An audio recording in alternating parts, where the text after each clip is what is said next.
I want to talk about this slavery exhibit at the president's house in Philadelphia. I do.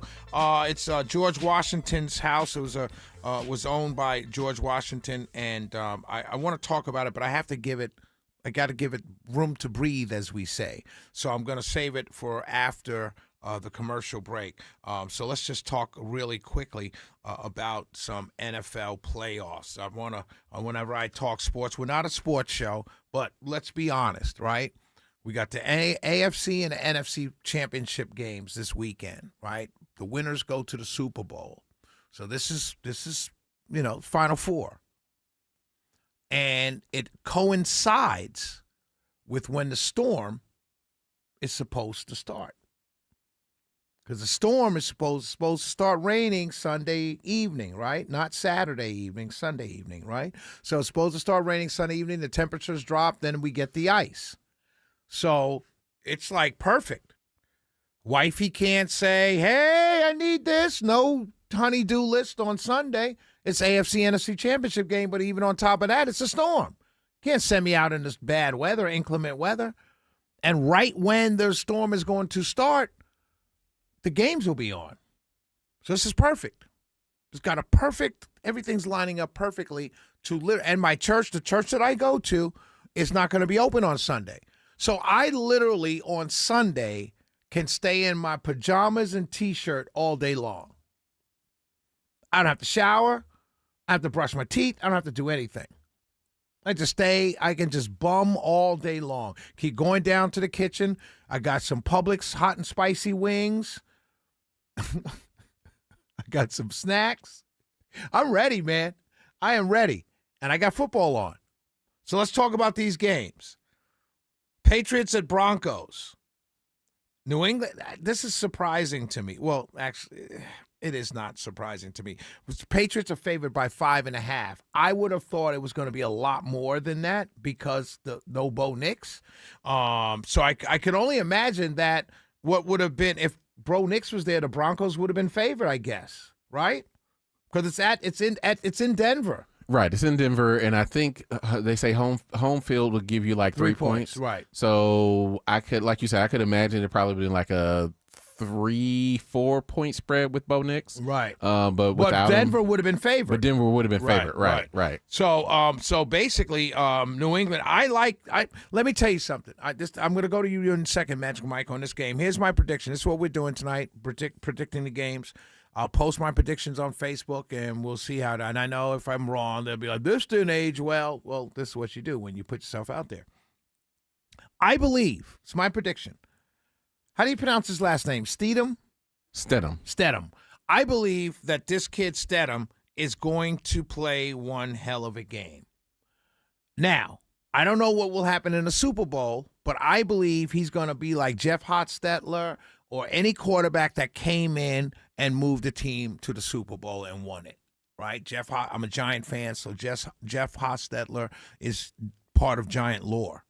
Came in 2 games left in the season, and we won the Super Bowl with him. Everyone said we didn't stand a chance once Phil Simms went down. I think Stedham, how do you pronounce it? Stedham. I think he plays the game of his life. And here's what the game of his life looks like. 10 for 13, 150 yards, no turnovers.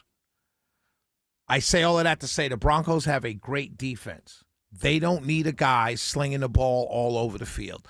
Patriots have a good defense. You're going to see a low-scoring game, very defensive battle. All Stedham has to do is not turn the ball over. That's all your job is. You're not going to throw the ball. We're not going deep. Hand the ball off. You get a 3rd and 5. Pick up the first down in big situations.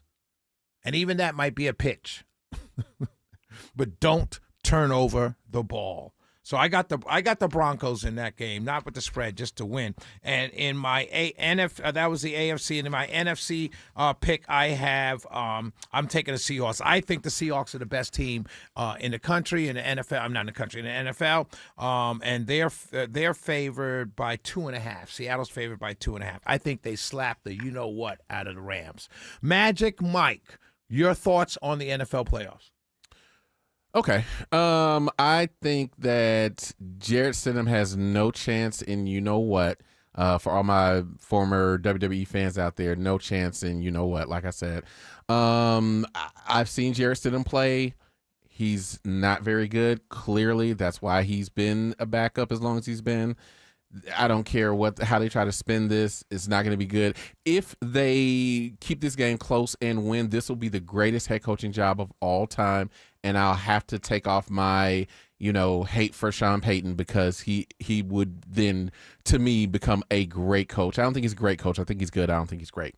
The NFC, you make a good point about the Seahawks, but man, the Rams they're playing like a fine-tuned machine right now. So I got the Rams. So I'll go opposite I don't of like you. Stafford. I'm gonna go. I don't like Stafford. Okay. I know he's a great quarterback. I don't like Darnold. So right? maybe that's where I'm coming from. But I'm gonna go the opposite of you. I'm going Patriots Rams for, I guess, a rematch of the Super Bowl from a few years ago here in Atlanta, and then back from when the Brady whole thing started. Patriots Rams 1/3 time in the Super Bowl. All right, Patriots Rams. Mike, I've got Seattle. Denver, I'm rooting for the kid. I'm rooting for this kid, man.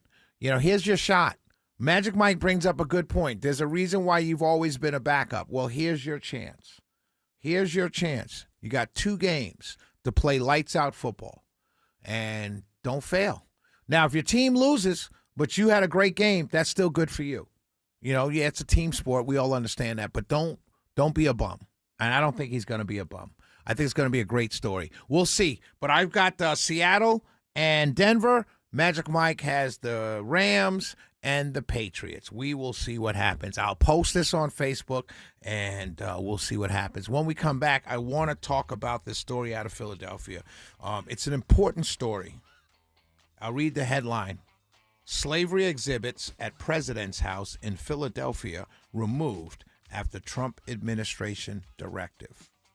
We got to talk about this. I have to talk about this. We'll be right back.